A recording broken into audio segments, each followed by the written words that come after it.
یاسین، قسم ہے قرآن کی جو حکمت سے بھرا ہوا ہے۔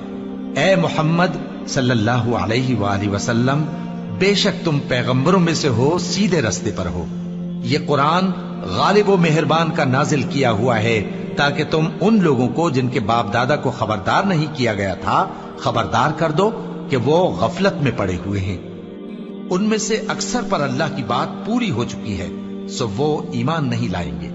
ہم نے ان کی گردنوں میں طوق ڈال رکھے ہیں اور وہ ٹھوڑیوں تک پھنسے ہوئے ہیں، تو ان کی گردنیں اکڑی ہوئی ہیں، اور ہم نے ان کے آگے بھی دیوار بنا دی اور ان کے پیچھے بھی، پھر ان پر پردہ ڈال دیا تو یہ دیکھ نہیں سکتے۔ اور تم ان کو خبردار کرو یا نہ کرو، ان کے لیے برابر ہے، یہ ایمان نہیں لائیں گے۔